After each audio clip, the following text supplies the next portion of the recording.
Good afternoon, Scouts BSA. Oh, okay. Good afternoon, Scouts BSA Troop 36. Chartered over 70 years ago at the Saugatuck Congregational Church, is pleased to welcome you to our Eagle Scout Court of Honor in recognition of the achievement of Scouting's highest award by Philip the Munck and Tobey Patton. Thank you for joining us online. My name is Jordan Chiu-Skow, a Star Scout and the Senior Patrol Leader of Troop 36. I will be presiding over the Court of Honor and serve as the Master of Ceremonies. Please come to attention for the singing of our national anthem, which will be performed by the Staples High School Orphenians. The Orphenians includes 2 members of Troop 36, Eagle Scout Tobey Patton and Life Scout Xavier Rodrigo. Oh, say, can you see by the dawn's early light what so proudly we hailed at the twilight's last gleaming? Whose broad stripes and bright stars through the perilous fight o'er the ramparts we watched were so gallantly streaming, and the rocket's red glare, the bombs bursting in air, gave proof through the night that our flag was still there. Oh, say, does that star-spangled banner yet wave? O'er the land, o'er the land, o'er the land of the free, and the home of the brave.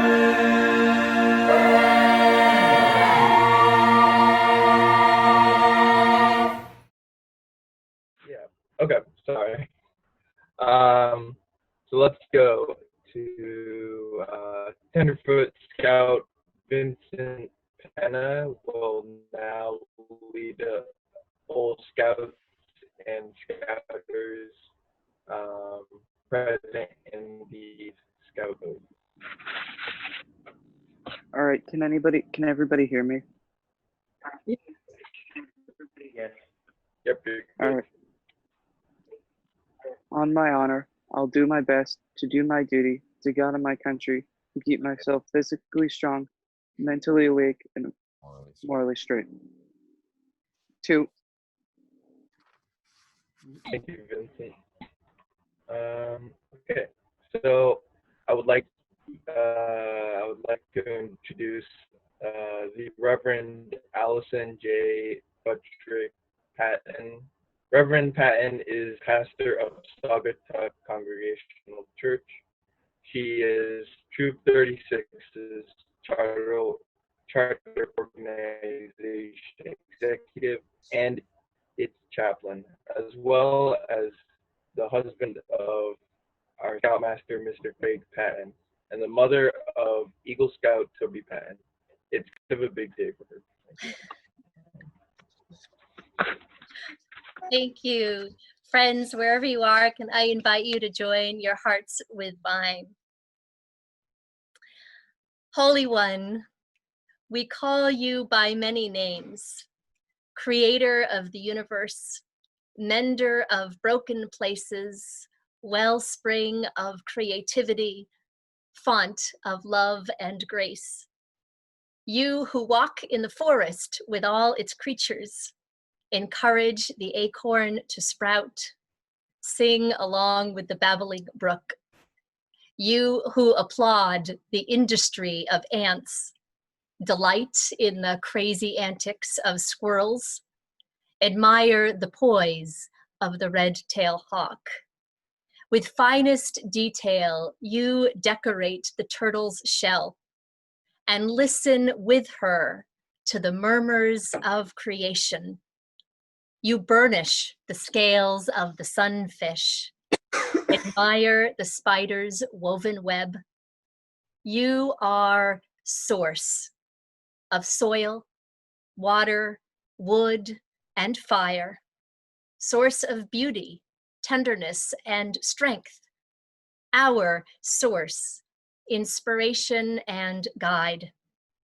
You call your whole creation into community and urge us to love and care for each other. So come, Holy One, enter into this place.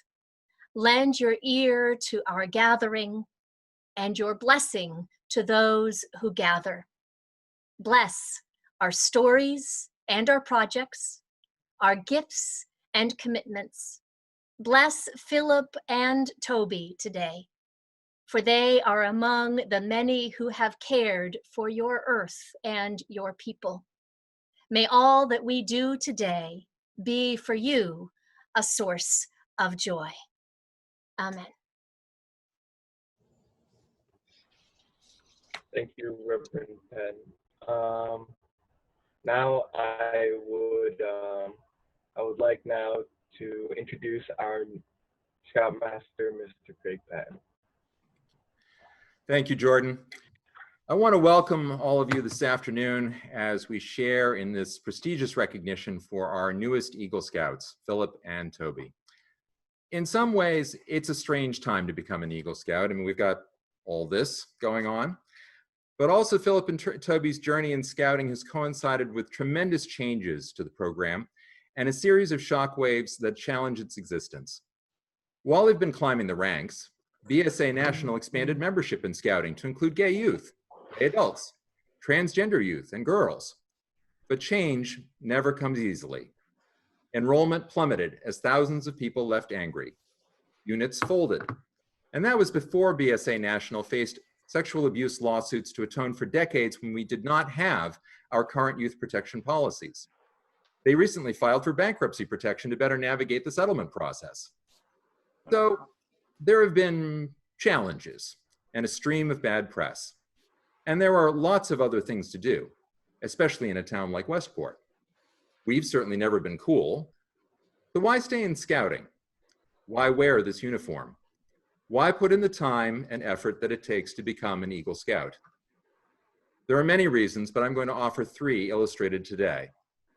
First, in an era that overvalues specialization, Scouting remains a youth program that celebrates varied interests and expects participants to master a broad range of skills.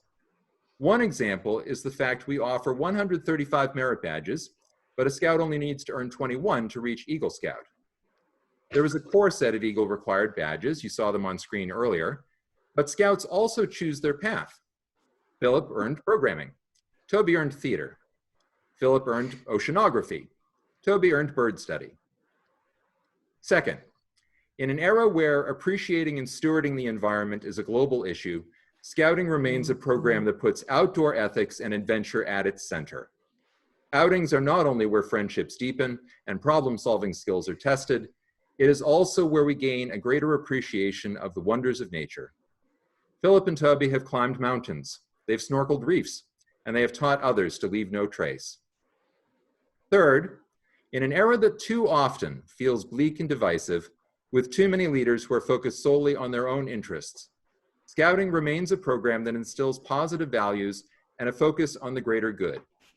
In 2020, more than ever, we need active citizens who are trustworthy, loyal, helpful, friendly, courteous, kind, who help other people at all times, and the list goes on. Anyone who knows Philip and Tobey at all knows that they are living examples of the core values of Scouting.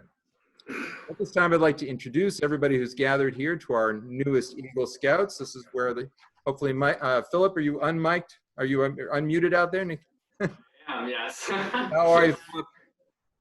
I'm doing quite well, excited. Gathered with your family there on the widescreen view of the home. It's excellent. Yep. All right. So can you introduce your family to us, please? Sure. This is my father, Yvonne. Hello there. My mother, Renata. Hi. And my brother, Nico. Hello. Hello. Nico, I should mention, is one of the newest scouts in Troop 36, having just joined in, I think, January, early February, somewhere in there. So he's been with us for a few months. Meanwhile, over here in the church, we have Tobey is here today as an Eagle Scout, and you just saw on one of the other screens Pastor Alison. Say hi, Alison. Hi, Alison. Hey, Toby.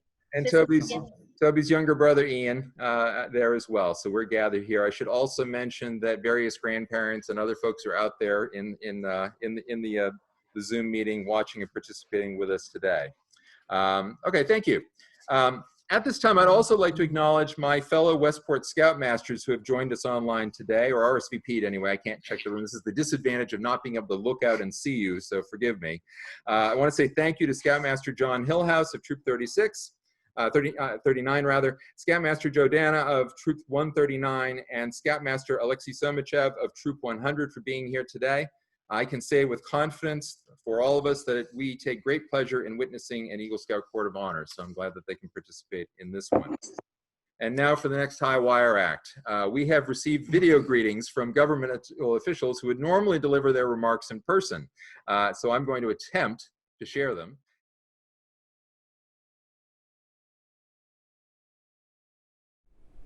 I'm Westport First Selectman Jim Marpy.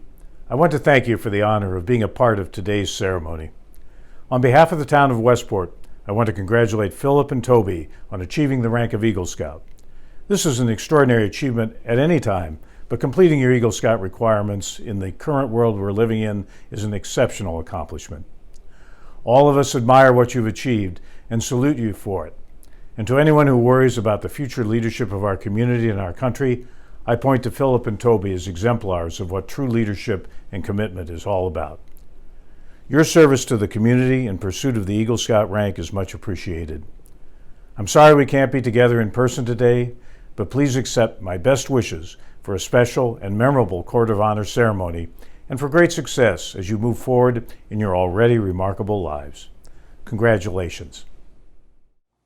Hey, Philip and Tobey, my name is Will Haskell and I represent Westport in the Connecticut State Senate. I just wanted to take a second to congratulate you on this tremendous accomplishment. I know how much work goes into becoming an Eagle Scout because normally one of the best parts of my job is attending ceremonies like this one and meeting your friends and family. I'm so sorry that I can't celebrate with you in person today, but I did want to extend my sincere congratulations and let you know how impressed I am by all that you both accomplished. Philip, it is so cool what you did at the Lillian Wadsworth Arboretum. And Tobey, helping people to worship during this COVID-19 pandemic is such a worthwhile project. And by the way, it's very cool to meet virtually another Staples Players alum. So congratulations to you both, congratulations to your families, and I hope that I get the chance to congratulate you in person sometime soon.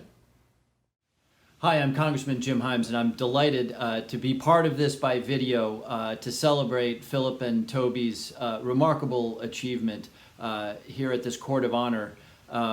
Being awarded an Eagle Scout rank is one of the premier distinctions that you can get in life. And I want to start by thanking the parents, the scout leaders, and your fellow scouts who helped you get here. One of the lessons you learn as you become an Eagle Scout is that you can't do it by yourself, that you rely on an awful lot of people who love and support you and who bring out the best in you. So thank you to all of you who helped Philip and Tobey.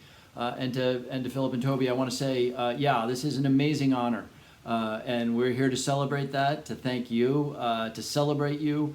But along with that distinction also comes responsibility. You may not feel it, but younger scouts are going to be looking up at every aspect of your behavior.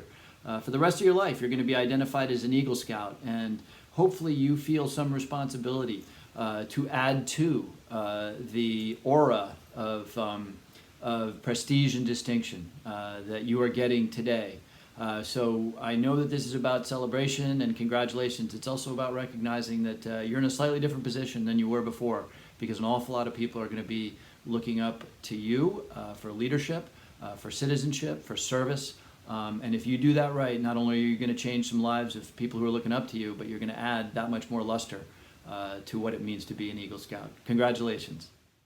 To see them. We also have received certificates and other documents from a wide range of officials and leaders, and I will share those with everyone later on in the ceremony, so you will get to see various greetings from governmental officials as we go on. Okay, Jordan, back to you. Okay, thank you, Mr. Pat. It is traditional at an Eagle Scout Court of Honor to have a keynote speaker. Typically, the speaker is someone from the local community and they deliver remarks from a podium. But because we're holding this online, we have decided to change things up. The Scouting Magazine YouTube channel features profiles of Eagle Scouts working in a broad range of industries. You don't just get to hear from them, you get to see them at work. We will present 3 of their stories today. I invite Star Scout Jason Chiu-Skow to introduce our first Eagle story. Hello, I would like to briefly introduce Mark Rose, an Eagle Scout and Scoutmaster, as well as a scouting volunteer. He is also a roller coaster designer and the Vice President of Design and Engineering at Busch Gardens in Tampa Bay, Florida.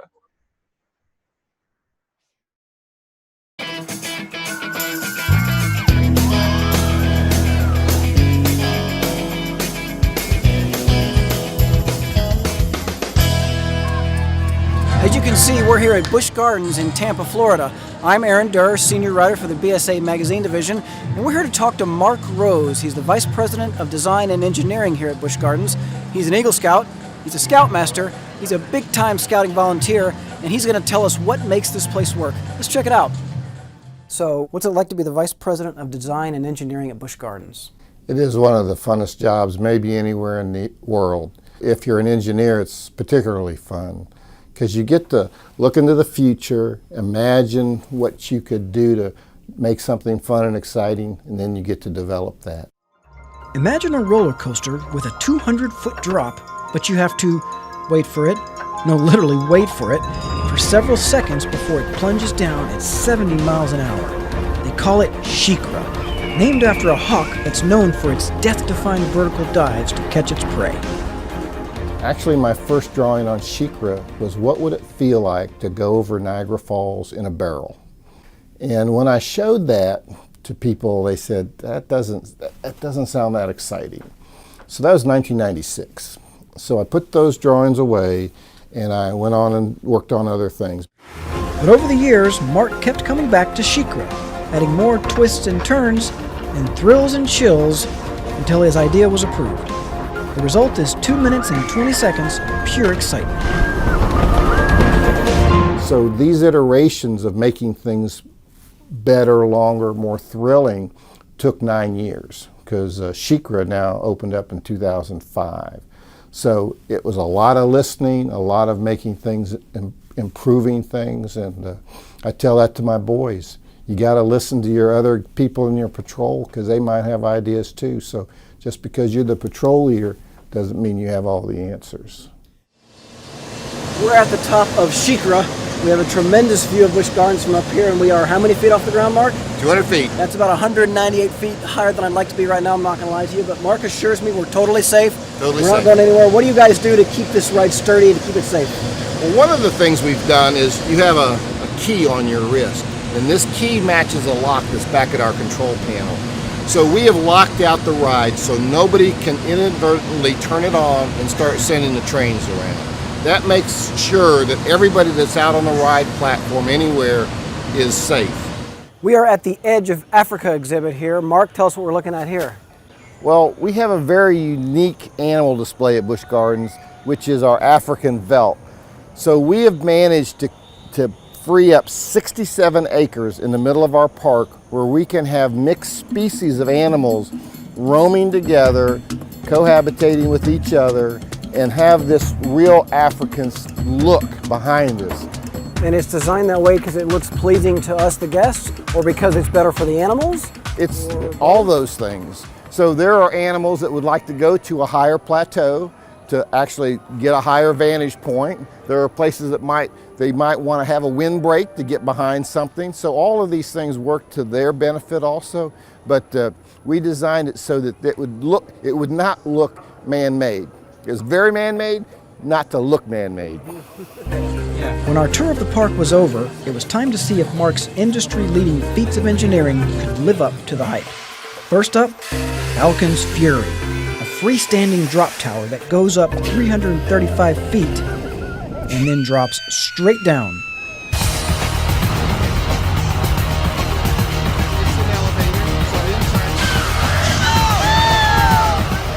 Yeah, it's really intense.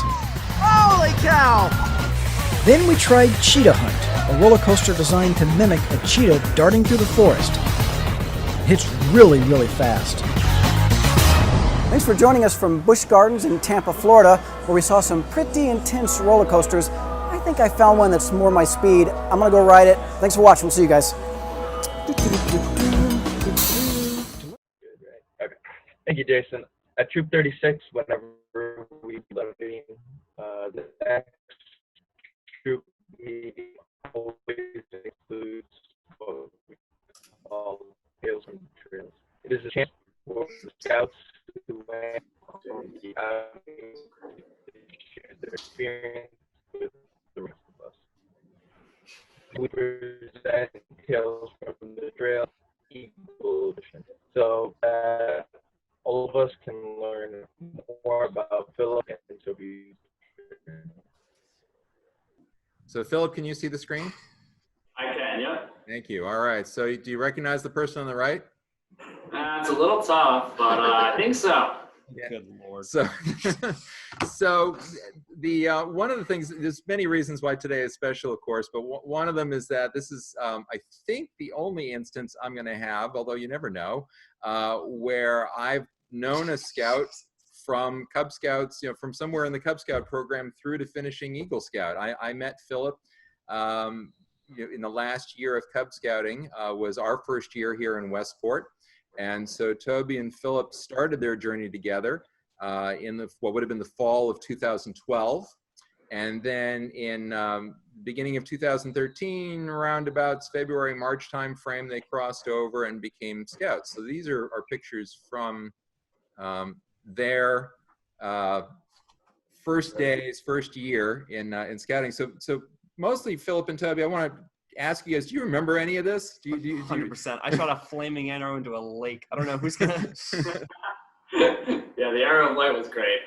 But yeah, these were some times a while ago, but I still remember the meetings that we had and everything back then. Although it is tough to pick out some specific situations because it's all just blended together over time. Yeah. Yeah, I mean, like, I remember doing meetings at Saugatuck, but that was mostly because I was in elementary school, so I was like, oh, this is weird that I'm here this late. That feeling since dissipated. It's not I remember the one time we got kicked out from Saugatuck because we didn't make a reservation and we had to go to your house, Tobey, to do the meeting. That was good. That was a good meeting. I think it's fair to say that one of the values we teach most in scouting is adaptability, and we certainly were getting a sense of that right from the get-go. I mean, we should mention that the reason why Troop 36 was bouncing around as much as it was because there'd been a huge fire at the Saugatuck Congregational Church, which has been the sponsor organization and home of Troop 36 for over 70 years. And there'd been an enormous fire in November 2011, and so that's displaced the troop along with everything else that was going on. So that was that. But that was only part of the disruption that really characterized the beginnings of your time in scouting, guys. Mr. Barry here, who you see on screen with the arrows, and who is the longtime, much beloved, super talented, legendary Scoutmaster of Troop 36, announced your very first troop meeting that he was resigning, that he was stepping down because he had cancer, and indeed, passed away not all that long after that. It was, so that began a cycle for you two of having a variety of adult leaders. You had several Scoutmasters in your first year or so. Do you remember much from about that period in terms of shifting from one person to another, and what was that like for you? It was definitely interesting because with each new Scoutmaster there came different ways of running the meeting, and it was different. Since, like you said, our first meeting was Mr. Barry resigning, and then we were sort of in this transition phase where we had new people coming and going and new tactics. And at that time, I don't recall our size, if we were that big or not, but it was definitely an interesting time to sort of see the troop reorganize and figure out its new structure. Yeah. We were a decent size. Troop 36 was a decent size when we first joined. It wasn't until the next year where there were some problems at summer camp, and then there was a real sort of ism in the troop, I'd say. And we wound up getting quite small for a while. So, you know, you go from all those guys gathered on the beach to this is kind of what the troop looked like. You know, when I started at Scoutmaster in the fall of 2014, we had, you know, 10 or 11 guys, 12 guys, something like that in the troop. We got as small as 9, I think, at one point during that first year. And this is kind of what we were like. So Tobey, you remember this? These are iconic pictures. This is probably the story that I've told the most, like, ever. Because this is so. Normally on trips we have younger scouts do food shopping because it's a requirement that needs to get checked off, and it's a good way to delegate and give them responsibilities and sort of. It's a way to, it's sort of an entry point to cooking related scouting stuff. But this trip, what is that? That's a Ward Pound Ridge. Yeah. And so we had one of me and Philip's fellow new scouts, Jake Trock, my man, who's actually pictured in the bottom left of your screen with the flaming red hair. But he and with lots of help from his wonderful mother, went and bought food for our backpacking trip that but could not be backpacked. In their defense, they had never been to a troop meeting or learned how to buy for a backpacking meal. So yeah, right. But anyway, they buy like our lunches were like Nutella and fluff sandwiches, which froze overnight in like the 22-degree weather. So like in this picture, I'm like biting into a energy bar that's like 100% frozen. Like there's no way that's like none of the food was very eatable, and we had to like chip out Nutella out of the Nutella jar with a knife and ruin Stephen Bean's knife. So. Going forward from there were layers to the troop, but it was kind of a strange time in the troop in that we had several older guys. You can kind of see this in the lower left shot, and in that lower left shot, there's actually 1, 2, 3, 4, at least 5 Eagle Scouts in that photo in the lower left corner of the screen. So we had a fair number of older guys, a couple of younger guys, and not a lot in between, basically, was where we were at as a troop. The photos on the right were from the first cabin trip that I was involved with, that I went with you guys. It was kind of, I think you'd been to one before that. But this is, a sense of early, your learning mode in the troop. You weren't leading anything. You were new. You were getting a chance to learn skills from different guys. And so these are some examples of that. It was a snowball fight trip. It was a snowball fight trip. Then you go along into the spring of the following year, and the Memorial Day parade. It was around the time frame that things started to shift for the troop, because that's when Jason and Jordan, Chiu-Skow and Matthew Fleming arrived with their families, and that made a huge difference just in the feel of the troop. Do you guys remember them arriving at all, or what it was like to suddenly have people younger? What it was like to have people younger than you in the troop? I actually don't. Yeah, I don't remember them too much arriving, because that was, I'm sure it was definitely a different feeling, because the troop used to be, as you were saying, a lot of older guys, and then having some newer people join, it sort of changed the dynamic of the troops. I'm sure it was an interesting time, but I really don't remember them joining, actually, now that I think back. The photos on the bottom and on the right are taken on Block Island, where we've gone many times, of course. This was a particularly memorable trip because the weather sort of deteriorated as the day went on. So we started out fine with lots of, we were shore fishing and doing other things. And then by the time we got to the end of the day, it was raining pretty good in the campsite. And Philip, we had to improvise a little bit, didn't we? Yeah, we didn't have our fancy canopy that we now have. So, we made do it. We took one of our 10 flies, set it up, and it worked quite well. And we were able to grill our hamburgers, I believe we were making that night. Yeah, we'll see if this video works.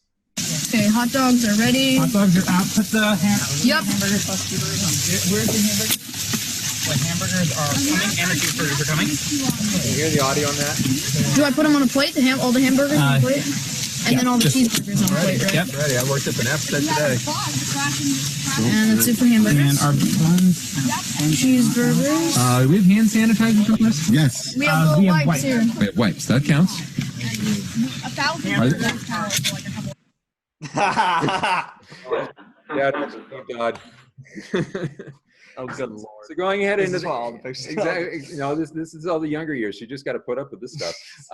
So went into the following fall. You know, had some more guys. You know, it was the last popcorn drive we were involved with. Then we started to mix in some other kinds of trips. That we just sold popcorn. We had popcorn. We sold popcorn. So top right was the first kind of actual backpacking trip we went on. That's the summit of Bear Mountain here in Connecticut, up in the northwest corner of the state. And then Philip, I believe that's at Hoyt in the lower right, where you were doing some rifle shooting there at some point. Oh, yeah. All right. So as we went along, this is really where things start to, this is the first line of change to me, other than my camera got a lot better. That changed too. But so suddenly I have lighting. But the other thing about this trip was, it was the first time we'd gone to Washington, D.C. as a troop. We're still small. We're still, you know, kind of young. We are young. And this is the first trip that Philip and Tobey really were the leaders on the trip, because as you can see in the upper left, it's a bunch of guys that are shorter than they are, a couple of dads and them. And so we didn't have Michael Dodd along. We didn't have Will Bean. We didn't have Kelvin May or any other folks who were leaders in the troop to start off with you guys. So it was the first time that you guys sort of had a chance to be in charge of groups of people, lead around the city, these sorts of things. Horribly.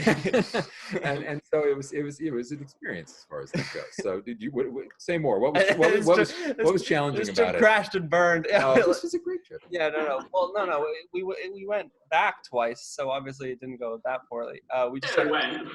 We had a lot of difficulties with gift shop purchases. Okay, that's true. Yeah, too much time in gift shops. A lot of tchotchkes were bought and then were used. I believe the kids in Philip's room set alarms throughout the evening to. Wait, hold on. Yeah, that was interesting times. I was in. We were in a hotel at that point, and I was trying to get some sleep. But the younger ones thought it would be funny to set alarms every, I don't know, maybe about 10 minutes, we'd say. So they woke up the entire room and then continued to set them. So it took a while until they ran out of energy and we could finally get some sleep. But it was definitely an interesting experience for both of us, I think. Sometimes that's what it takes, just waiting until they run out of energy when you're done. That's what happens a lot of the times. Yeah. All right. So as we continue along, you know, it's kind of, you know, you guys start to be sort of in the mid-range of the troop.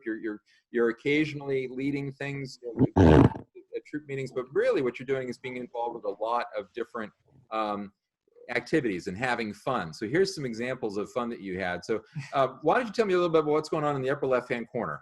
We're getting second-degree burns. No burns perhaps. Favorite type. All right, go ahead. Yes, I mean this was metalworking merit badge right at Sturbridge Village, where basically we hung out in a poorly ventilated basement and and made like hooks and things like that using actual forges and worked with the resident blacksmith there, which was super cool. What did you make?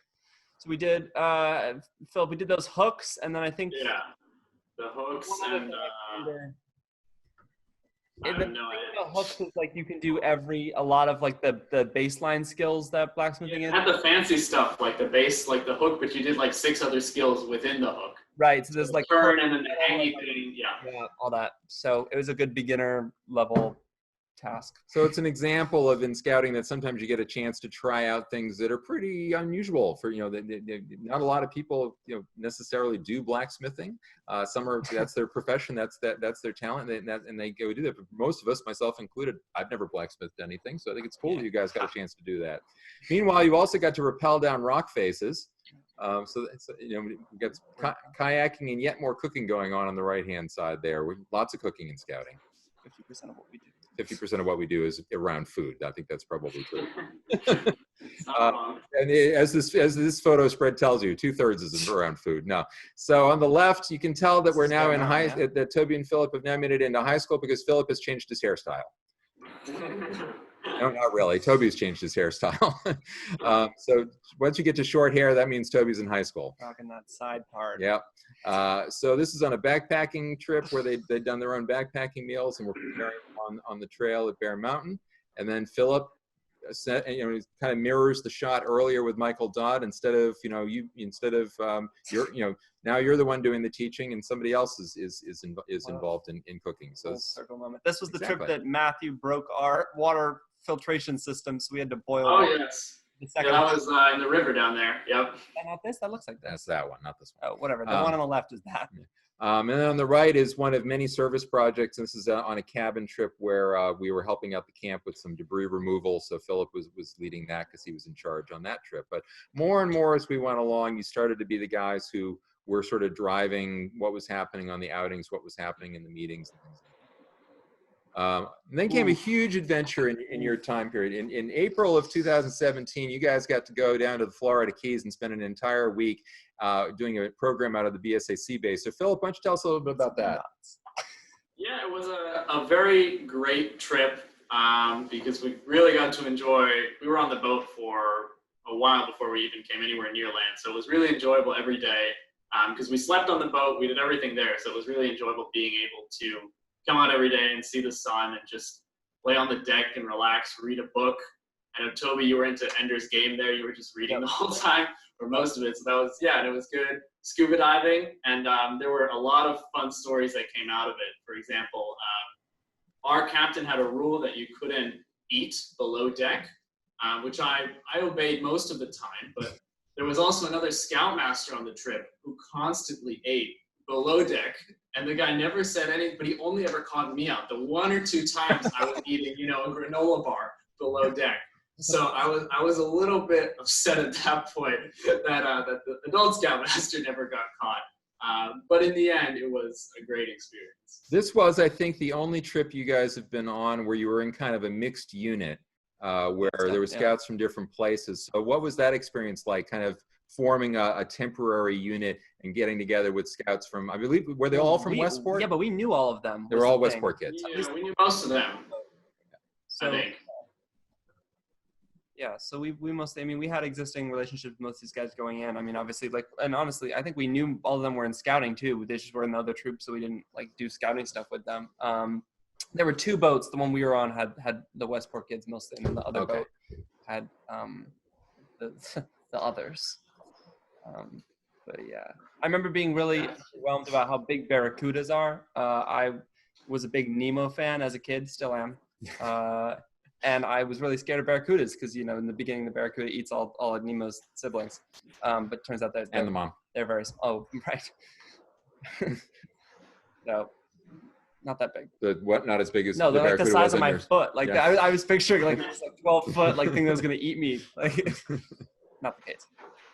All right, so then we got to toward the end of that year, and this really is the passing of the torch, if you will, from some of the older scouts that when you start to on the right is where Toby has just become senior patrol leader in the spring of that year, spring of 2017, which began a 3-year run of either Philip or Toby being the senior patrol leader, and really, in some ways being co-senior patrol leaders and kind of backing each other up as needed as they went along.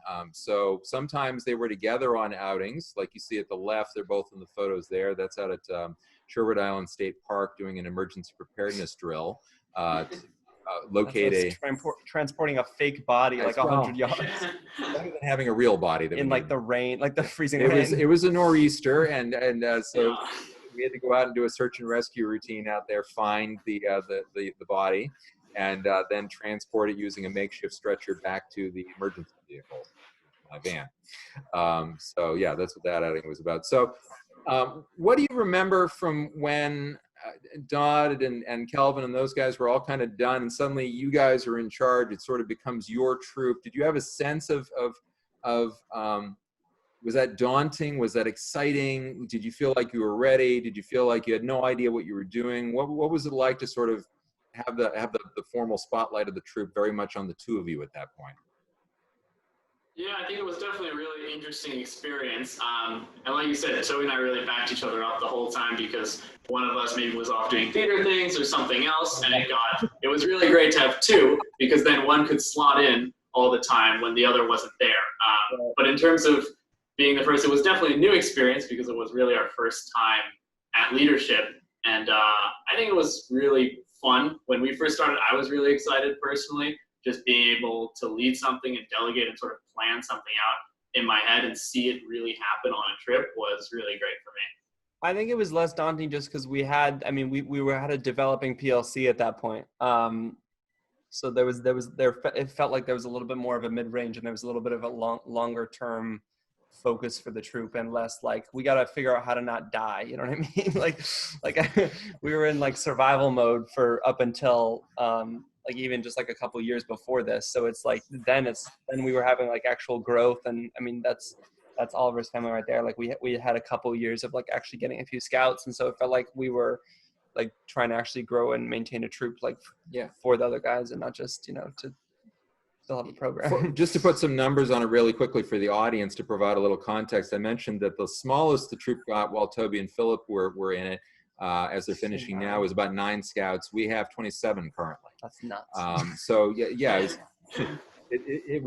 been and you'll hear more about crazy. You'll hear more about that in the next section. But definitely there was this very sort of organic growth piece happening over the year and a half, 2 years of this portion here, where a few guys would come in every year. 3 or 5 guys would come in, and maybe 1 or 2 left again, but then larger number came in. We're just kind of slowly growing.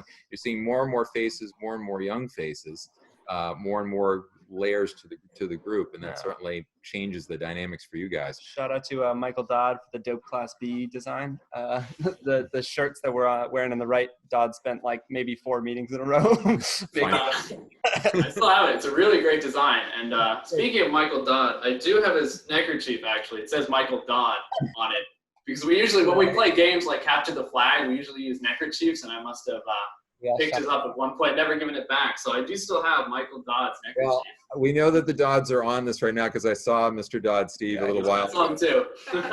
So they just heard. Now they know who has it. Surprise! So that's good. I'm sure he's been looking for it. I'm sure they've been looking for it. I'm sure. All right, so that's the end of part 1 of this. I'm going to throw it back to Jordan for the next piece of things, and then we'll come back to this story in a little bit. Okay. Thank you, Scott and Philip. Let's see. Second class Scout Dylan Purpill will now present the second cool story. Let's see. So, over to Dylan. Being an Eagle Scout is something that equips you for the things you can do in your life. 2 Eagle Scouts, Eric Meek and G. Brian Juck, have used their prowess obtained through scouting to gain jobs as glassblowers or as someone who creates art using glass. Eric Meek found lots of interest in glassblowing when he was taking an art elective and loves it for what he can do with it. G. Brian Juck finds his interest in glassblowing through the millions of people who come to see him do his job every day. This video will show interviews of him that have done now to describe their story and their love for glassblowing.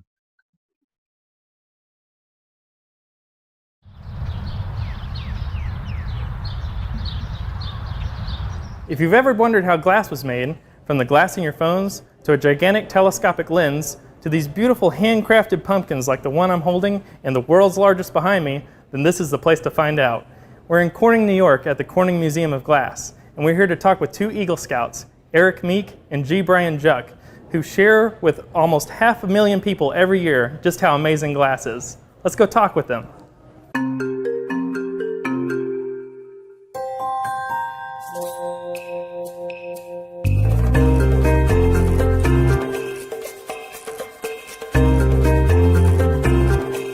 Through scouting, I really came to love the outdoors, and so I pursued a degree in ecology, but I always had to take an art elective, and the first semester I went into a glass shop and signed up for glassblowing. It was fascinating. I was hooked immediately. So when I graduated, I took a job in glassblowing for a few years because I thought, you know what, let me just do this while I'm young, and I'll have fun making glass for a few years, and then I'll go back and get a real job. Well, you know, here I am 25 years later, still as a glassmaker, and I love it.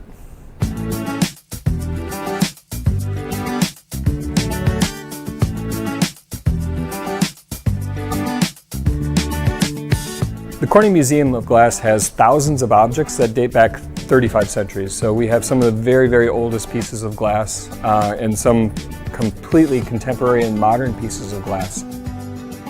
Glass it's an amazing material to work with, and it's a really, really difficult material to master. When you're shaping molten glass, every moment you're shaping it, it changes. It changes from something that's soft and drippy like honey to something that's solid and brittle like we know glass to be. So it's a challenging material to use, and it's a challenging material to make new things out of. The great thing about this is that you can imagine so many things in glass and so many things can be realized. The only limit is your imagination. So that's the thing that keeps you going, is that you can always have a new idea and you can always make it. Eagle Scout G. Brian Juck says people come from all over the world to make glass and see glass being made. The museum has all the right tools for glassblowers like himself. Yeah, the Corning Museum of Glass has the cream of the crop equipment. You won't go to a studio that has better equipment, a better setup, or a better team to help you. The museum sees over 400,000 visitors a year. It's been a real honor to present to probably millions of people over my career here at the Corning Museum of Glass. We're really excited about tonight's event. Scouts from all over the council are coming, and scouts have drawn pictures. We've picked them out, and we're going to make them with their help.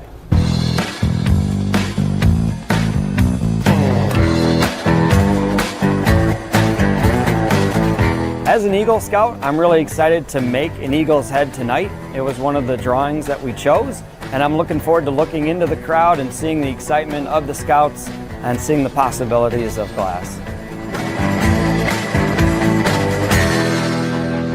Scouting was really about, for me, I really enjoyed the camaraderie and the teamwork and just being part of something bigger than just who you are. You know, it was all about the team.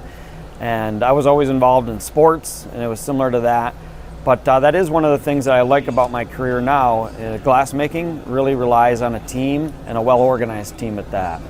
I've worked with G. Brian here for over 10 years. You know, we've worked together on lots of projects. Glassmaking it's a team effort. You know, very few people blow glass alone, and you need somebody that you can depend on. And G. Brian is the best guy to have on your team when you're making something that's technical and difficult and heavy. And I think for as long as we've worked together, we've known about scouting.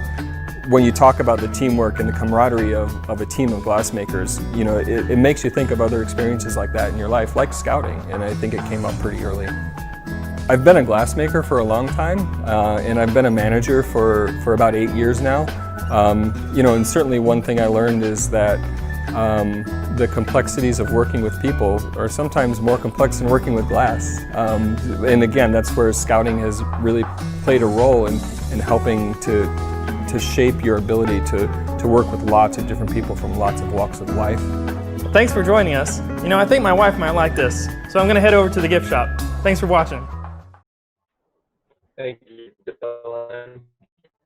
And now we're going to go back to Scoutmaster Patton, Philip, and Tobey for Tales from the Trail, Eagle Edition, Part 2.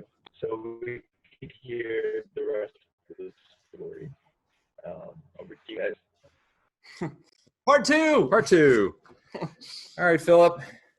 Yes. So here we are. A couple photos from very recently, actually, that are on there at the moment. But so you entered into kind of the second half of your career here as a scout, of your development. Because we just heard about two Eagle Scouts talking about the importance of team, and because you guys were talking a little bit a moment ago about the evolving Patrol Leaders Council, I wonder if you could talk a little bit about what it was like leading that team or getting that team to take on more as we've gone on. Because of course now Jordan is the senior patrol leader of the troop, and we haven't seen Xavier yet, but we will. Jason we heard from, et cetera. We got a number of guys who are in part of that group or part of a leadership team. So talk about your experiences working with them, getting to know them, developing them to take this over from you. Yeah, it was a really interesting experience, especially because it's usually, especially when someone's beginning and someone's not used to a task, whereas, you know, Tobey and I have done something hundreds of times before. If you're trying to get someone new to do it, it's usually a bit more complex and takes more time, which is why it's always easier to have you do it yourself, because then it's quicker. But the end goal is always to make other scouts more experienced, especially the younger scouts and the lower ranks as they progress, teaching them about the skills that we already know, so that their life in the future becomes easier when they, for example, Jordan now becomes senior patrol leader, and other scouts progress and become members of the Patrol Leaders Council, or get higher ranks in different leadership positions. So teaching the skills you know, and not just working everything that you can yourself, is really key to actually having other people progress, and then creating a better team that you can surround yourself with. I mean, the biggest thing obviously is starting small. So I remember sort of talking through how we were going to, work on developing as a leadership unit as a whole, and basically the idea, right, is just I mean, that's the thing I always did was try and do small groups with one older guy, so that the leader's getting a chance to work with a small group of people on a specific task, and I can sort of pay attention to how they did with it. And then talk about it after. If things went well, then give them something bigger, and if they didn't, talk about why they didn't. But yeah, I mean, this group especially, I feel like was very just like open to doing stuff that we asked, and we're always receptive and super helpful. We'll talk about that, I'm sure, lots more. But really did a really nice job of listening, and we're easy to work with. So going into, when you guys started out, we were in a really healthy, fun place, I would say, as a troop. So this is the Block Island outing that was right after you guys, Tobey became senior patrol leader, Philip was assistant senior patrol leader. We go to Block Island, and you basically, just co-run the whole weekend. So loads of fun that weekend, lots of chances to kind of plan out where to go next, what to do next, how things are working. So that was a fun time. His picture is Philip planning and leading, and me having a good time. You're in a Philip had a good time. It was good, yes. It was very enjoyable. Still we gonna stay on that rock? So shortly after that, we went to summer camp. As we do every year. Well, every year when there's not a coronavirus. We go to Camp Sequoia for a week, and so that is Jackson. Wow. No, it's very funny to see some of our guys who are now either in high school or about to be in high school. And when you see the early photos of them, they're look like completely different people. It's true. Anyway, so Philip was the guy in charge at summer camp, which means he had to be in the meetings with the other senior patrol leaders and plan things out and organize us and make sure we got from place to place. But he also had to kind of keep track of what was going on with folks and make sure everybody was having fun. And he had one of my favorite moments watching Philip was I actually wound up catching on video, so I hope the sound works on this. No, I gotta have this, I gotta have the high stance. Does anyone want this Uno? You wanna go, mate? Oh, you think you're better than me, huh? Hurry up! What's the name of this show again? Kitchen Nightmares. Kitchen Nightmares. Just mad at people. Okay, Chef Ramsay. Okay. Chocolate, 2 marshmallows, and a graham cracker. Lamb sausage. Jellyfish inside of you. Terrible presentation. How is this, my Guys, who wants Terrible. to play Uno? It's burned. Who wants to play Uno? Okay. Nobody. Here, we're gonna line it all up on there. Oh yes, Oh. let's put my jet. Oh, No. Get me a paper towel. I have marshmallow on my finger. I need paper towel. Paper towel. This is my paper towel. Do not touch me. Hey, is this yours, Matthew? No, this was a Ram. So this went on for some time.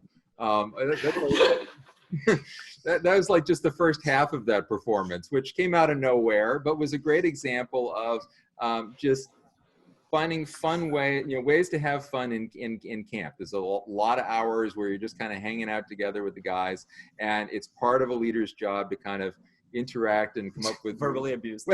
Well, character, and everybody knew he was kidding. Everybody's laughing. So and adults are standing there watching, doing our part. So it was all good. I liked it. So it was a fun moment.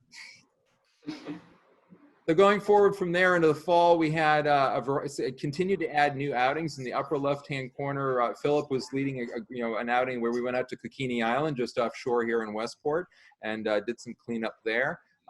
Tobey was involved in a lower left corner workday exactly in November to remove invasive species at Sherwood Island State Park.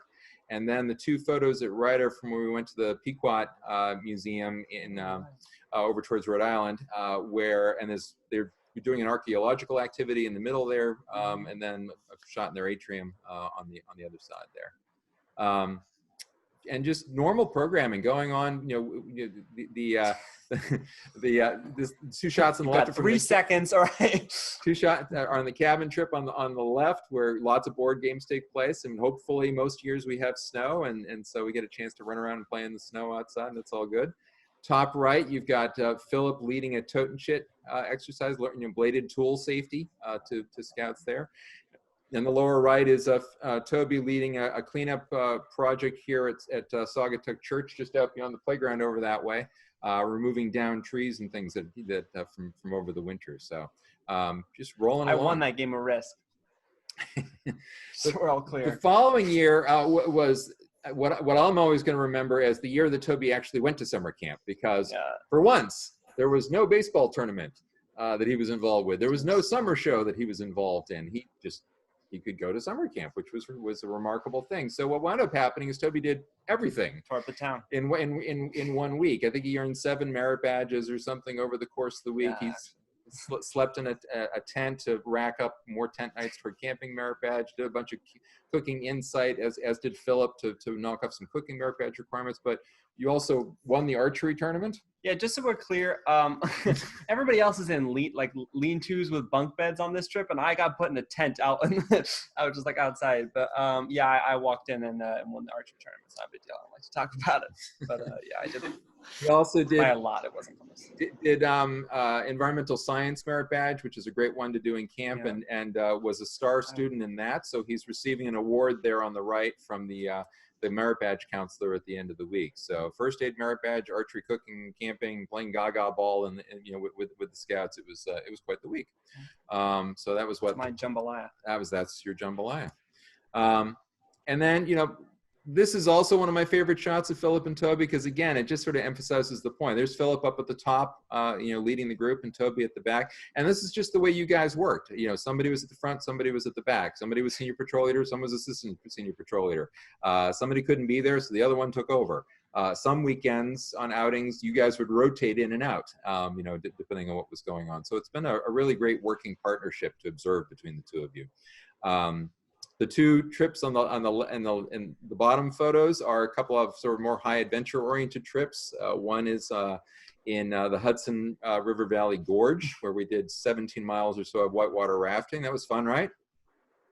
Yeah, it was pretty good. We should go back. Those of us who are still here should go back. They liked my post like a week ago on my Instagram post of us on that trip. They just liked it. Nice. So. Oh, look at that. I hate it. And then the backpacking trip in the middle is one of my more humorous trips, I think, that we've had, because this is that was a good one. That was the soggiest trip we have ever been on. We went to Mount Greylock in Massachusetts, which is a good-sized mountain for southern New England. It's the tallest peak in southern New England, which isn't saying much by other place standards, but for here, it's a decent-sized peak. And we went into the cloud bank, and we never saw the sun again. No, there was a great big, tower there that you could climb up at the top of the top of the mountain there, but we could see nothing. We could see nothing. It's absolutely nothing. Lost Jason for a little bit. We did. I got a good hoodie out of it though. You did good. That's when I started. Hoodie, true. So that brings us to the fall of that year, where you guys were Life Scouts by then, and Philip, your Eagle project came first at the end of 2018. So these photos are from the Lillian Wadsworth Arboretum. Why don't you tell us a little bit about what your project involved and how many people you had work on it, and just kind of the highlights of that project for you? Yeah, so the Lillian Wadsworth Arboretum is right by Earth Place. It's this big plot of land that the tree warden is trying to develop into sort of an extension and another place where people can wander in the woods. So here we had a project where we were creating basically a new trail from scratch, which involved clearing everything that was already there, so all the leaves and everything and sticks, and then we put a lot of wood chips, and when I mean a lot, it was at least 6 inches of wood chips, so a lot of wheelbarrows back and forth. And then also we did a lot of clearing of invasive species, which was great because there's sort of a stone wall behind on the top left picture, and that used to be fully covered with these vines and other things you couldn't really see through. So we totally cleared that up, which was one of, I think, the best highlights, because now there was a real viewing point. So when you were going through that trail, you could actually look down on the rest of the park and actually see, instead of just looking into the bramble of bushes that was previously there. Have you been out to visit your project at any time since? I have visited it once or twice, and it is still there, albeit being slowly covered. But it's still being connected, and new trails are being created, so it's still an ongoing project. But mine was a good part to the extension that's hopefully going to continue happening there.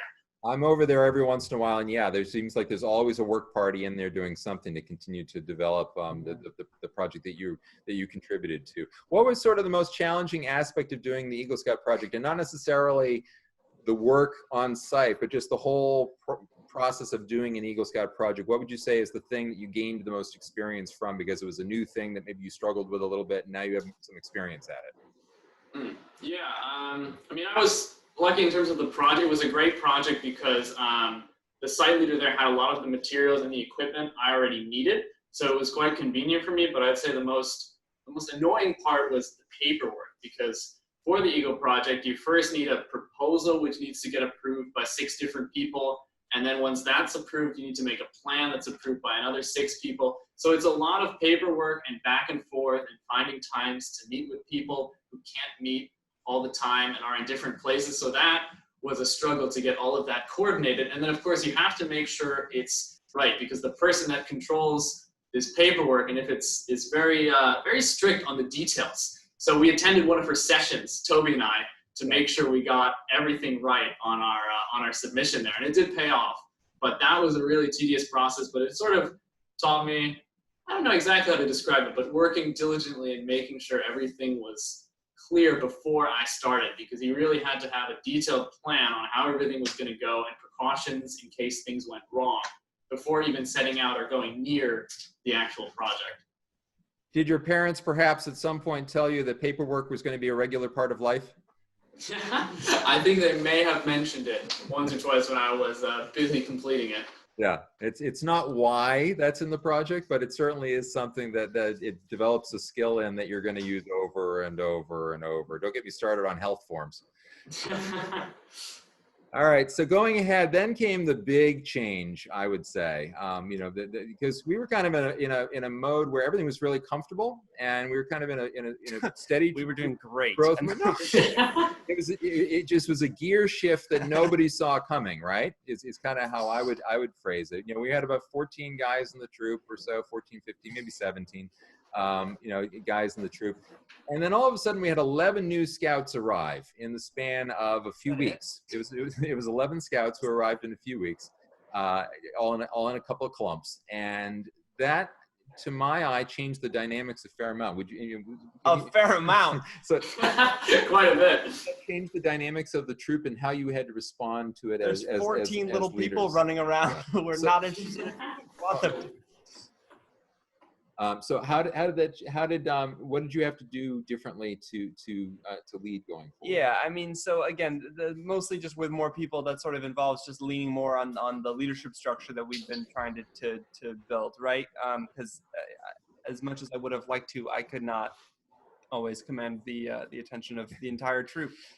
So it meant a lot of subdividing and a lot of trust on my part, on Phil's part, of the other people in the leadership team to sort of handle the stuff that we were asking them to, because it became a lot harder for us to manage everything. I mean, we still drifted around and sort of like checked in and stuff, but a lot more responsibility fell on the other guys at that point.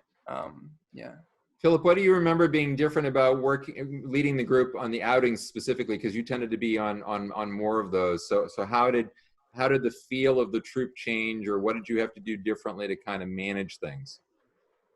It was really different because with younger and newer scouts, there's definitely an energy difference, I'd say, I like to call it, between some of the older scouts and the newer scouts who are really excited So there's an energy difference and the whole dynamic shifts, because having to work with a lot of these inexperienced scouts and sort of teach them the ropes, I guess, in a sense, and get them acquainted to how the outings work. So it was a lot of structural changes and working with different patrols that we set up to help all of these newer scouts become acclimated with the way the outings work. So it was a total shift, I'd say, from how we previously did outings, because we really needed, and this happened in meetings too, we had a whole structural shift with sort of wilderness patrols, small patrols, working on basic skills, and that also took place on outings. Just managing that was a totally different ballgame than what Tobey and I had done before. Yeah, also, it's sort of, I mean, it definitely, like the troop had an intimate, it still has a bit of an intimate feel because we're not like massive, but it definitely like, it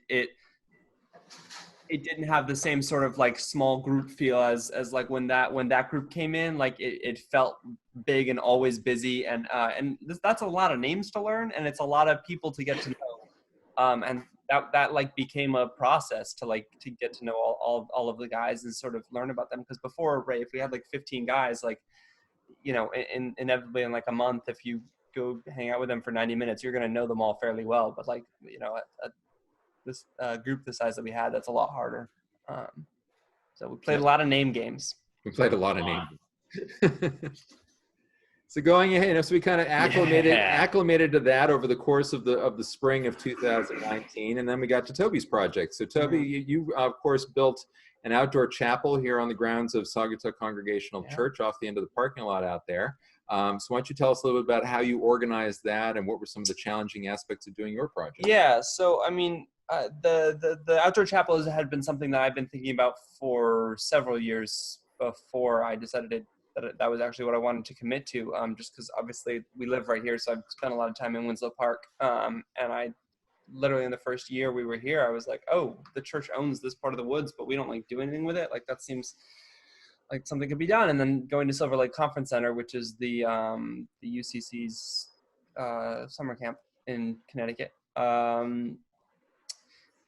They have a bunch of outdoor chapels there, and I loved that space as a space to worship and hang out and do activities. And I was like, this is totally something that is feasible for me to do, because they were very like bare bones. It's literally just some benches on gravel and almost exactly what I built, to be honest, is some simple benches and a pulpit. So, I mean, I literally was like, I mean, and there's all that down wood out there too. So I was like, I think I can pretty much build the whole thing out of the materials that are in the woods. I just need some planks to be the bench seats, and mulch, which actually turned out to be sort of the biggest hurdle, because it turns out mulch is kind of expensive. So I was freaking out a little bit, because I'm doing the math on how much mulch I need, and I'm like, this is a lot of mulch. I don't know if this is in budget. And then I get an email, I think the day before the project is scheduled. I was like, I guess I'm not going to mulch it. Like, I don't know what to do. And they're like, yeah, you're doing an Eagle project, so we'll just like give you all the mulch you want. And I was like, oh yeah, like, yeah, sure. So I called them and I'm like, yeah, I need whatever it was, like 36 cubic feet of mulch. And they just dumped in the back of the parking lot, and I put down a tarp for them, and I walked out and I had a ton of mulch. So, oh, but I did the whole thing. Did it in what, 2 weekends? 1 week? The work, you had two work weekends on it, and then of course, you know, a couple little extra little bits of time here and there. What would you? Same question I asked Philip, which is that what would you say is a part of doing the Eagle project and the process of the whole thing, not just the work itself on site, that you feel like you learned especially from it, grew an area that you didn't have a lot of expertise in, and now you feel like, oh, I know a little bit about that? I think organization and like the gathering materials for it, and like the planning for the actual project was probably the most applicable skills that I developed. I mean, because unlike Philip, I did not have a tool shed 20 feet from my so we're not talking about the tool shed.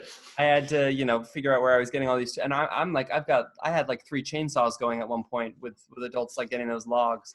So I had, you know, a lot of equipment to figure out where I was getting it from and keep track of whose was which. And, you know, then sort of actually planning out the physical thing. Cause I mean, you can see the top left picture is the beginning, where like literally all I had was like a rope around the area and some stakes in the ground. And then it was just the same as every other part of the forest. So sort of trying to communicate to people what the vision was, and keep everybody on track based on the plan.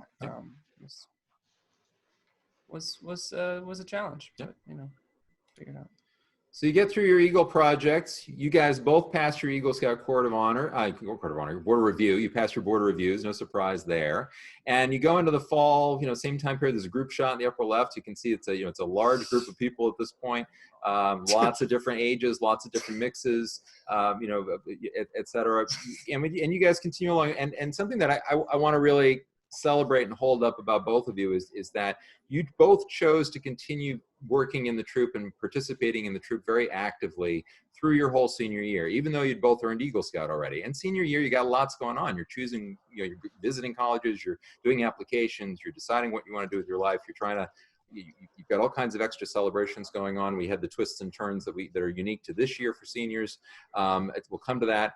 But you guys both said, I still like it here. I value being here. And not only that, you chose to continue being in leadership roles. In Philip's case, he aged out of being a Boy Scout or, you know, in November when he turned 18, and immediately kind of went around the building and came in the Scoutmaster staff side of things and worked on the adult side of the leadership team for the whole rest of the year.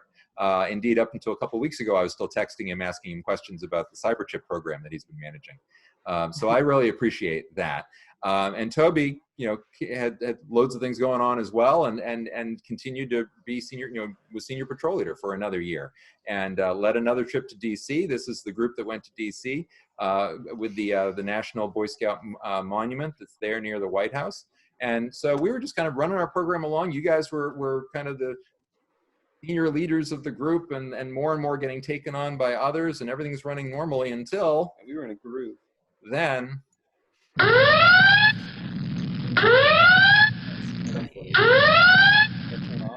Yeah, it's just gonna play. It'll turn off. It'll turn off. So yeah, there was a unprecedented, still unfolding impact on all of us, and you know, I can vividly remember the meetings we had in early March where I'm kind of paying attention to the news with one side and trying to figure out what to say on the other side. And I'm doing the same thing every other parent and youth program leaders doing, trying to figure out, you know, how serious is this actually? What's going to happen? And the next thing you know, school's shut down. We can't meet in person. You know, it goes on and it goes on for weeks and then months. And it's been this whole other thing that we've had to learn how to do in this last stretch of your journey in scouting. So Tobey, tell me a little bit about what, from a leadership standpoint, how did you have to adapt, or what did you need to do, and what were some new things that you learned as a result of having to be a senior patrol leader during this unique time in the history of scouting? Yeah, I mean, so obviously the biggest priority was to make sure we were still running some form of scouting program. So the first goal was like, how can we get guys to still be learning and advancing and participating? Because we felt like we'd had a really good start to the year and didn't want quarantine to derail us too much.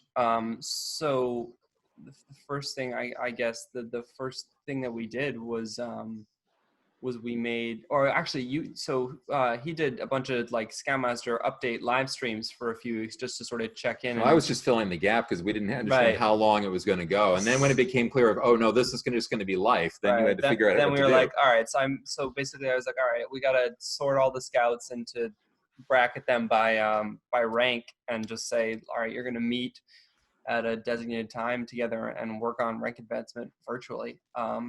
So I had, I think Jason and Jordan sorted them out into the groupings that made the most sense. And we basically just ran online advancement sessions where guys would FaceTime each other and work on different skills or talk through requirements and check them off. And we had a ton of progress too. Like, I don't remember your little statistics you ran on for the last meeting, but we made a lot of like surprising amounts of progress.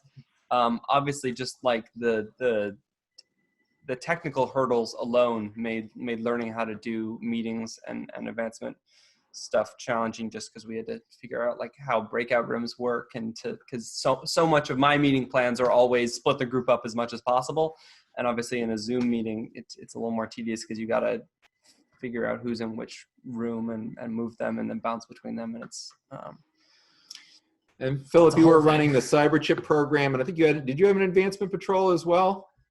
I did not, no. Okay, that's right. We kept He's it not to allowed. the yeah, right. so Too much you're responsibility. running the cyber chip program, and then you also participated. We can see you there on screen in the photo in the lower right. Yeah. You know, we did an online camp out, and you were involved with that. So can you describe a little bit about what that experience was like? And you know, Nico there was one of the scouts who participated in the event. So from another household's perspective, from your perspective, what was it like running that sort of an event for the troop? Yeah, so I think it was really good because it was the first event we had in a while since COVID hit and messed up our plan. So outside of the advancement patrol, this was the first real trip where we really got to see people for a good amount of time. And we worked through a lot of the usual things we would do on a camp out, just in a different format. So the rank advancement, what we did, and then the tent checks and the setup, and everyone had their own little campsite set up. So it was a really great experience because I think it got everyone a little bit back into the program, because we were stretched a little bit thin at that point with the advancement patrols. They were working well, but it just, having a trip in there, I think really helped just keep everyone really engaged and excited about the program. It was a really great trip because it really felt like everyone was somewhere in their own backyard, sort of having their own mini camp out with everyone else around. Yeah. No, and again, I think because this is obviously the end of the story leading up to today, it really reinforced again adaptability and being flexible and being creative with what can we do? Okay, so that's not going to work. What do we do differently? We don't have the dining fly, or the poles are missing from part of a tent, or whatever. You still have to figure out how to go forward. You still have to figure out how to make things happen and keep the group together and progress as individuals and as a group. And I think that you've both done a remarkable job of that over the past 3 or 4 years as leaders, and have certainly been exposed to a lot of that over the last 7. So you're here at the summit of this program. You know, you're Eagle Scouts. You've been Eagle Scouts for 6 months now, a little bit more. And this is really kind of the end of what's it like to suddenly be at the end of this thing that's been a big part of your lives for the past stretch of years? Either one of you can go first. I don't even. I mean, it's weird. Honestly, it doesn't really feel like that much, to be honest, because it's like no, like we. It's funny because I'm so desensitized to like time commitments for programs because this was not even the most time consuming thing I've been doing. So it's like it really. I just mean didn't feel like over the but he's referring to Staples players specifically and theater commitments. Yeah. But what I mean is the journey you've just seen. You start out as a kid who's in 6th grade, well before you had any notions of being in Staples players. Yeah, that's before true. you're even really doing theater. Scouting predates theater for you. You've spent all this time leading up to this point, and now you're moving on. Is it surprising? Odd, weird? No, I mean, this was the plan. You know what I mean? This is the plan. The end goal, of course. So it's all normal. It's all good. All right, we'll leave it there, and we're glad that it's normal and good. So I'm going to stop sharing and throw it back to Jordan.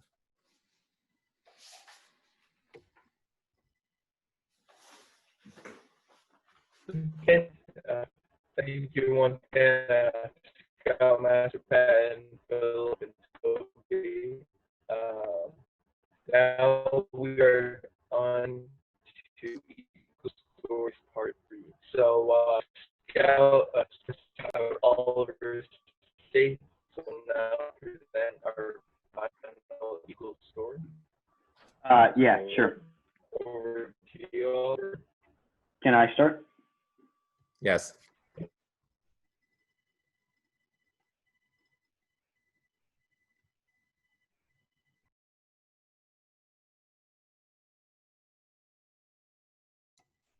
Oliver, I got stuck there for a minute. Did you do your piece? Yes. Okay, sorry about that, everyone. My computer completely lagged out. Here we go. Okay, do the cue again. Do the cue again. We'll cut it out in post.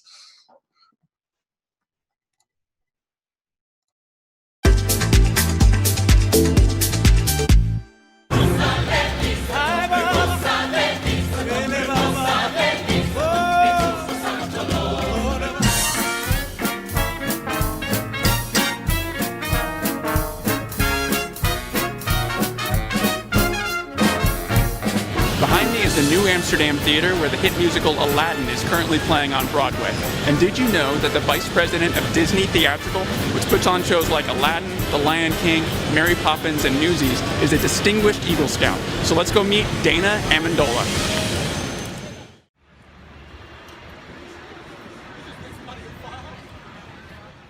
We don't often hear about a lot of Eagle Scouts who go into the entertainment industry.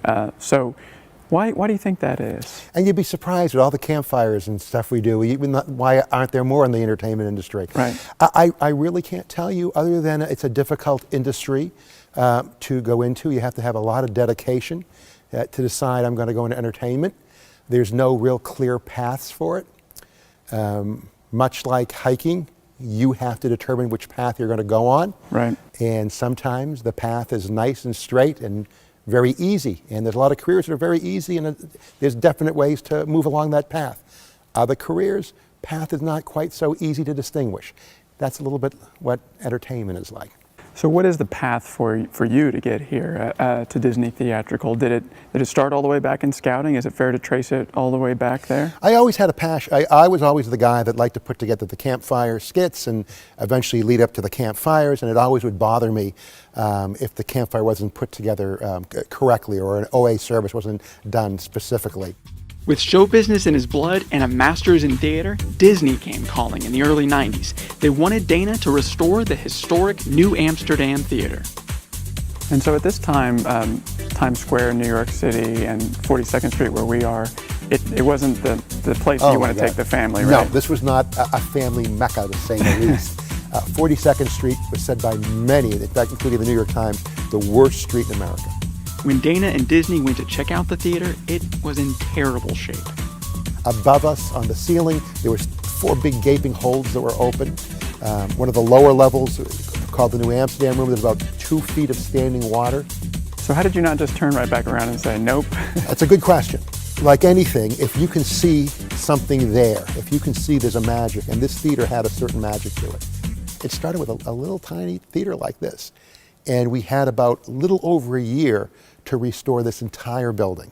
Everything you see behind me was scaffolding to the ceiling. And we had about 300 people working on the job and just worked from the top all the way down. That's how we did it. Somehow, even with your busy job, you're still involved in scouting, which is really Absolutely. Impressive. Huge passion. Why is that a passion for you? Because I found a place where I felt very safe, and all different types of kids were in it. And everybody was functioning as scouts, and that was kind of cool. And I try to do the same thing with my troop, Troop 97 in New City, New York. And for example, the guys from my troop, part of their theater merit badge is to come to this theater. I'm the counselor for theater merit badge, of course. I would hope so. And they came here for the Aladdin very early on, when it was in the earliest of rehearsals. We actually had about 12 guys working on the merit badge come to Aladdin to see how the production was going on. And again, my boss, Tom Schumacher, I was a little bit hesitant to ask him because usually these are closed sets. No one goes on this. And so I said, would you mind if I brought some boys to watch the rehearsal process? He goes, well, Disney is very hands-off. We really don't want people to sneak in beforehand. He goes, but since the Scout is trustworthy, loyal, helpful, friendly, courteous, kind, I never realized my boss was a Boy Scout. Oh my gosh. And so of course he brought the kids in. He was so gracious. And it was great for the cast because they had been rehearsing and trying all these new bits, but they never had an audience to laugh at it. Right. So 12 little guys from a Boy Scout troop were the very first people that saw Aladdin.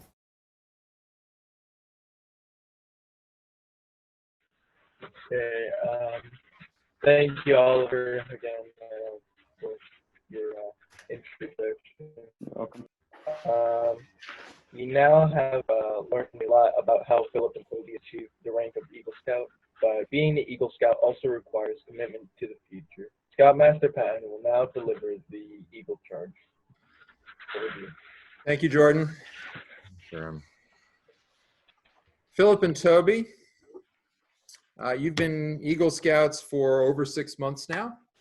You've proved to be an outstanding example to everyone around you of how an Eagle Scout leads, works, acts, and lives.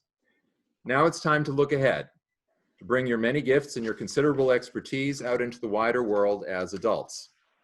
It is sometimes said that you can tell someone is an Eagle Scout without being told that they are.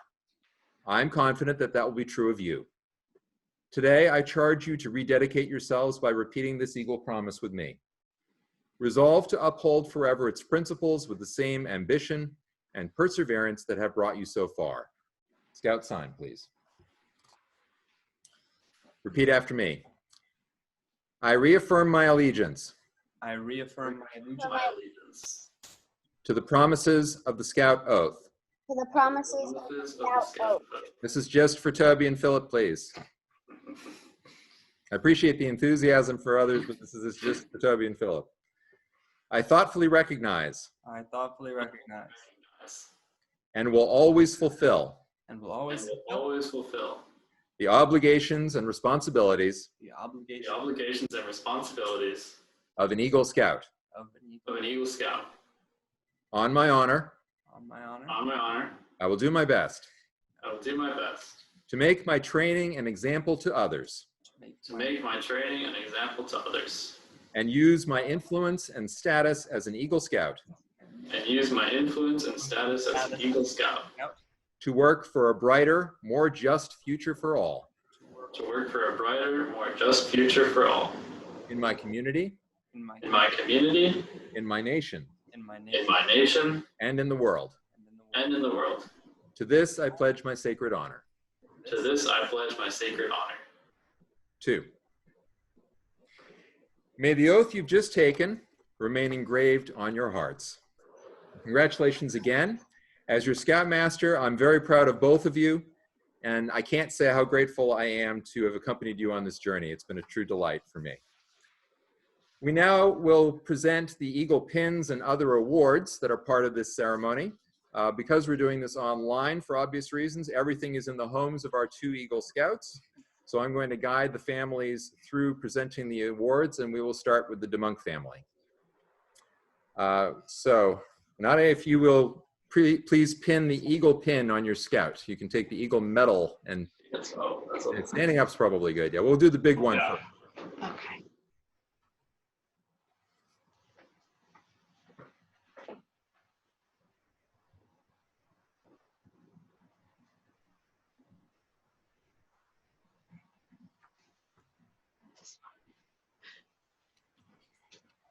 This is always the big drama moment of these things. Yeah.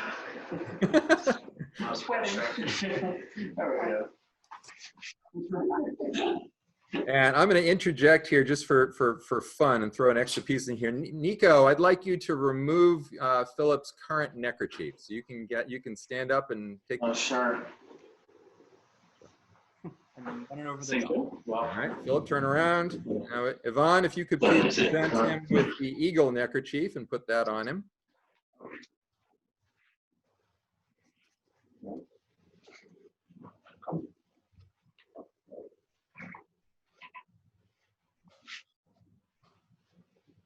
What's this?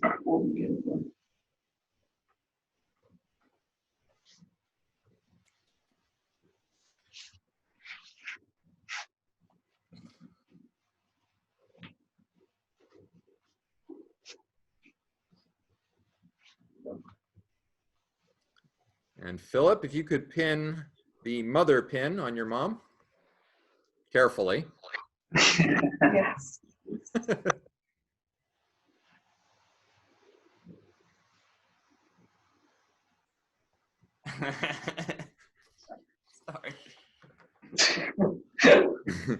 That's actually looking at Ian on something, I think.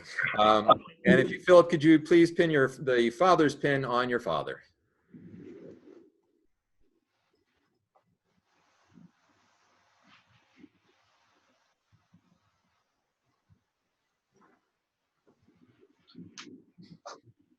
And you may be seated. And if you, on behalf of everyone attending this event, congratulations to your entire family. If you listen closely, I'm sure you can hear everyone cheering and clapping and firing off their emotions and all that stuff. So well done. Yeah.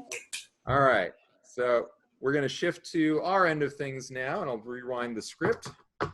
So Alison, if you can stand up. I should be able to see me. Adjust the camera. Here we go. So Alison, if you could pin the Eagle Scout pin medal on Tobey. Yeah. This actually. Oh, I skipped a part. Ooh, what'd you skip? I'll get there. I'm going to throw it back to Yvonne in a minute. Ow! That's good. Really? One. Where's the other one? Have I poked you yet? It's in my heart. It's impaled in me.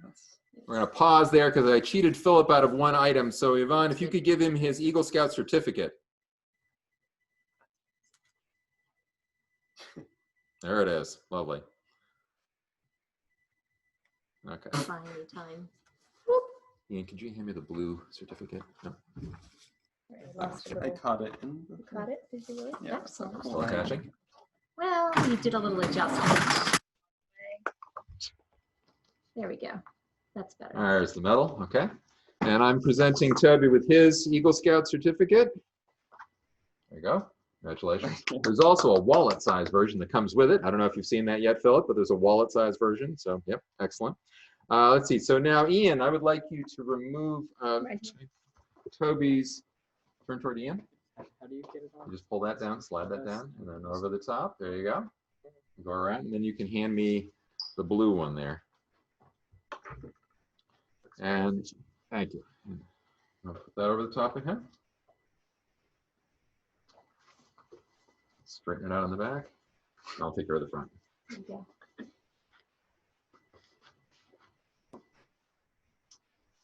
I did it. There's that. Okay. And then let's see. So Tobey needs to pin the mother's pin on mom. You got the, there you go. Yep.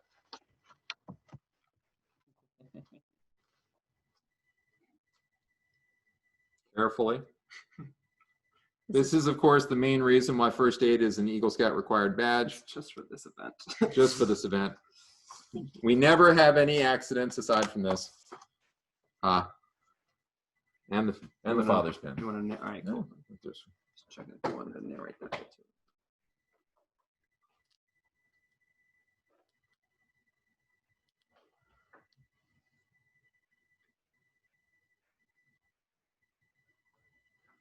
I think they could make it a little smaller so it's a little harder to hold on to. Well, you could redesign it. There you go. There we go. And so we got all of ours. Now, on behalf of everyone attending this event, congratulations to us on achieving this to our whole family. Woo! Got to Eagle Scouts. All right. Slide over this way. So thank you to all. We got through that.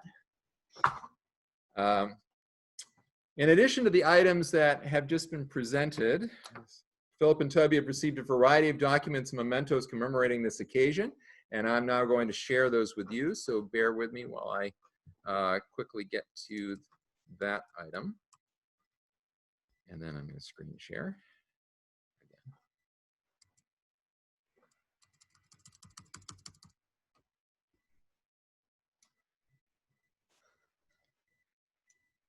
Screen share, share computer sound, and I want this one. All right. So, when you're an Eagle Scout, when you achieve the rank of Eagle Scout, all kinds of people send you things if you let them know that you're an Eagle Scout. So we're going to show you some of the things that have been received.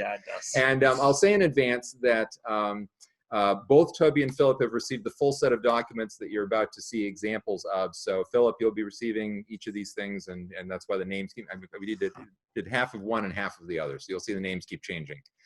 So you each have received a letter from James Turley, who's the National Chair of the Boy Scouts of America, congratulating you on your achievement. It says, there's no easy path to this goal. Through sheer hard work and dedication, you've earned your place in an elite group that includes Nobel Prize and Oscar winners, astronauts, senators, congressmen, Olympic athletes, and corporate executives. Big accomplishments are in your future too. Your recent Eagle Scout service project shows you have what it takes for a lifetime of success and service to others. Congratulations. And no pressure though. So you each get one of those. You've also each received a letter from Dr. Peter Agri of the Bloomberg School of Public Health. He is a Nobel Prize winning chemist and public health official, and scouting is a huge part of his life and his family's life, so he sends his congratulations as well, and recounts the number of Eagle Scouts that he's met along the way. The Honorable Jim Himes, our congressman, sent a video greeting, which I will put together with the edited version of this and get up onto YouTube for everybody to see. And but he also sent along this certificate that you'll each receive of special recognition. You'll note that it says April 25th on it. That was going to be the date of the Court of Honor when we were going to be doing this in person back in April. So some of the documents say April and some of them say June, depending on who they're from. You also received a letter from Senator Chris Murphy, who says this accomplishment requires an outstanding demonstration of leadership, perseverance, and commitment to serving others. I commend you on the completion of your training and on the development and implementation of a service project. I have no doubt you will continue to excel as you enter into the next phase of your life. You've each received a letter and a certificate from Senator Richard Blumenthal as well, who says in part, Eagle Scouts like yourself provide a great service to our country and have also become leaders in our society. Countless successful Americans, including astronaut Neil Armstrong, former President Gerald Ford, and Defense Secretary Robert Gates were all Eagle Scouts themselves. You each have a letter and a certificate from the Supreme Court of the United States. From the clerk there writing on behalf of the court, who says, recounts a story about Justice Tom Clark and his experience of being an Eagle Scout. So that'll be coming to you as well. And then we have a number of greetings from presidents and former presidents. You each have a card from President Jimmy Carter, who says, I know you must be proud and happy to attain the rank of Eagle Scout. May the high goals and ideals that led you to this special honor continue to inspire you in the years ahead. You have a card from President George W. Bush. Becoming an Eagle Scout is an outstanding achievement that reflects your hard work and dedication. Your accomplishment serves as an example of excellence and a source of pride for your community. Best wishes for continued success. And you have a card from the White House. This is one of the, possibly the only time in your life, who knows, that you'll get mail from the White House. So you have a card from President Trump saying, congratulations on earning the rank of Eagle Scout. You joined a distinguished group of patriotic Americans who give all their each day to God and country. It's an outstanding achievement, which will probably carry with you for the rest of your life. And then you also occasionally get other things. You each get an autograph get an autograph photo from Harrison Ford. He was a life scout. He didn't make it to Eagle Scout, but scouting was a huge part of Harrison Ford's life. And he made it all the way to Life Scout, and then was also on summer camp staff and taught, of all things, reptile study, reptiles and amphibians, which I find hilarious given the Indiana Jones films, that Harrison Ford, was a reptile study merit badge counselor. Anyway, all right. So thank you for that. And Jordan, I'm going to toss back to you.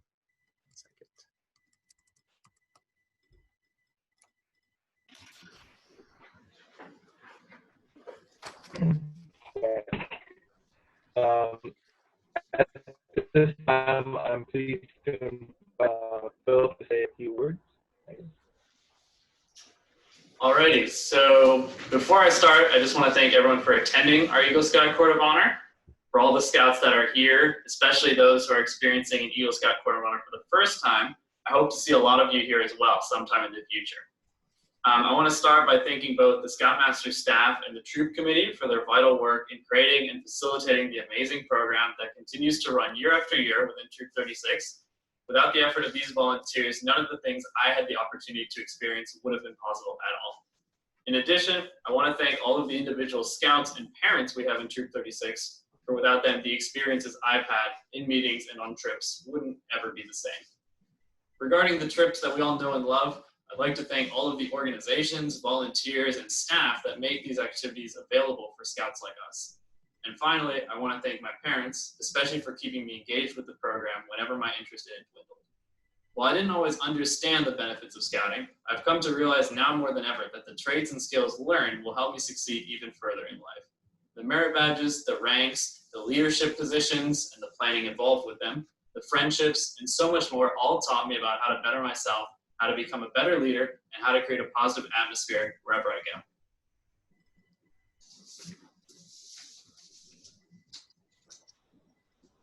Thank you, Philip.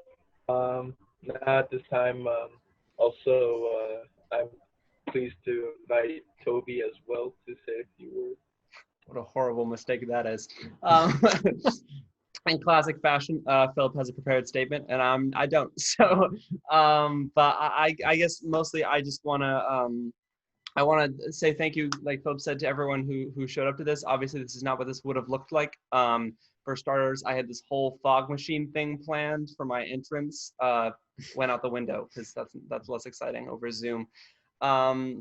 But it really does. I mean, I can't see everybody, but I feel you all here, and it's super exciting that you all showed up and are a part of this, because this is, while it's different, it's fairly unique, and it's a big thing. So thank you all for coming.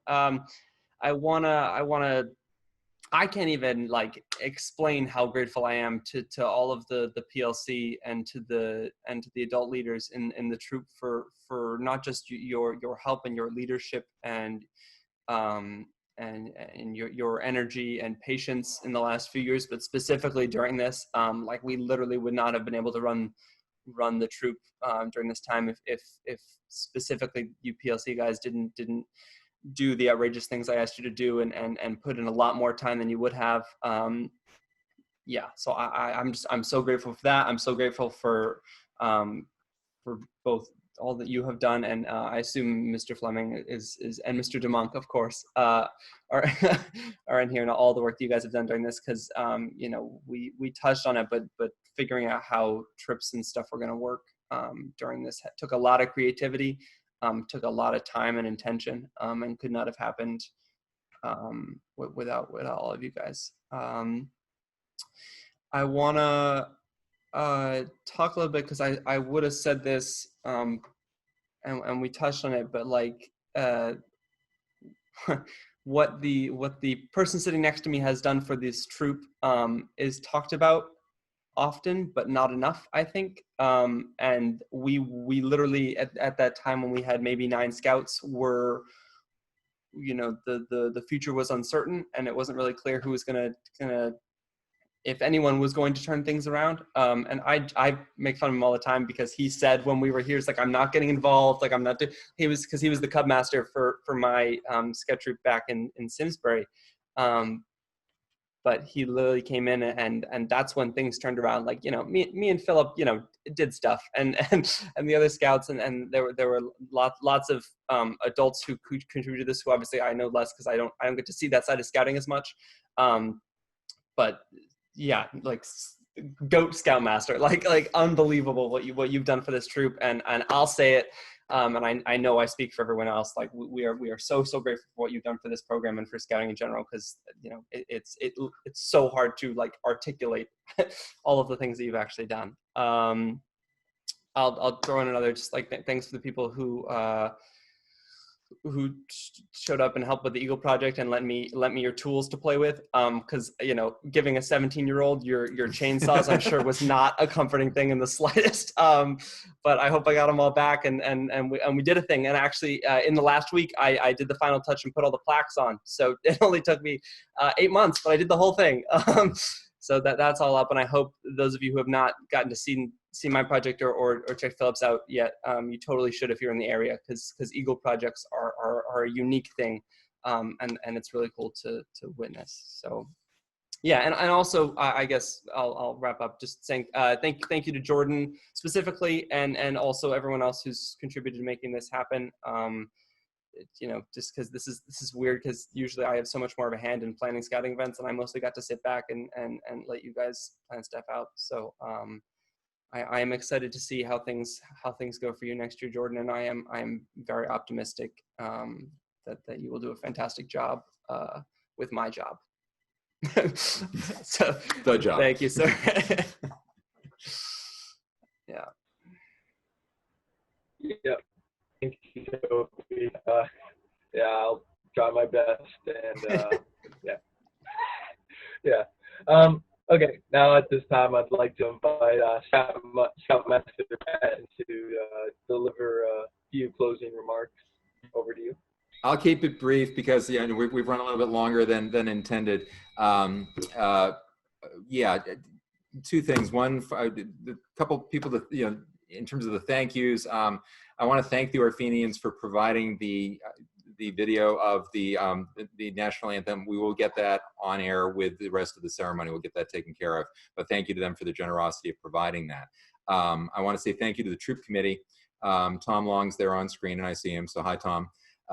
But I really appreciate all the work they do making the organizational pieces happen so that I can focus on the program for the youth and spend as little of my time as possible worrying about how the recharter works or whether we've got insurance or not or whether all the forms are filled out, et cetera. So we're fortunate in Troop 36. We have a healthy committee of adults. I want to take this moment to thank Jennifer Kaufman for saying yes to becoming the new advancement chair. That's another position that got filled recently. I get lots of praise at various points, and I appreciate the cap tips, but it always takes more than just me. And so I'm appreciative to everybody that helps make this thing happen. And last words for Philip and Tobey, which is I miss you guys. I hope you both stay in touch. You all see just in general. Nope, I'm gone. You're gone? Okay. But Philip, I do hope you stay in touch, and I may ping you occasionally on text or whatever just to see how things are going across the pond or wherever you wind up being. Change your number. Hide. Not every week, not every other day, et cetera. But I just, it's been great. It's been a lot of fun. And it's a strange experience for me to be walking forward without the two of you in this program. But I would echo Tobey's statement that I have every confidence, and I'm excited to continue working with the rest of the PLC members and other leaders in the troop who are about to enter the PLC. So thank you to all of them. That's all. Go ahead, Jordan. Yep. Again, congrats to you both, Making Eagle, and thank you, Mr. Patton. And now we are ready for our closing ceremony. I would like to call on Reverend Patton for the benediction. Thank you, and I am glad to offer this final word. And on our way out this afternoon, just want to chime in on behalf of Saugatuck Church and express appreciation for this troop and our partnership with Troop 36. A special thanks to Tobey for creating an outdoor chapel that we are going to make lots of use of this summer. And appreciation also for the trail that Philip built, because we're all looking for opportunities to spend time outside right now. So with gratitude for the work that each of you has done, I invite you all to take a deep breath and to join me with this final benediction. To go now from this place, to honor all people, learn from each other, speak up for justice, repair what is broken, protect what is precious, act with compassion, share your gifts freely, explore with abandon, and walk lightly on the land. So may we leave our community and the earth better than we found it. And may the Holy One, who is our source and our companion, go with and guide and bless us all. Amen. Thank you, Reverend Patton. Now I'd like to call on our Assistant Senior Patrol Leader and Life Scout Xavier Rodrigo to lead all Scouts and Scouters present in the Scout Lawn. Over to you, Xavier. Scout sign.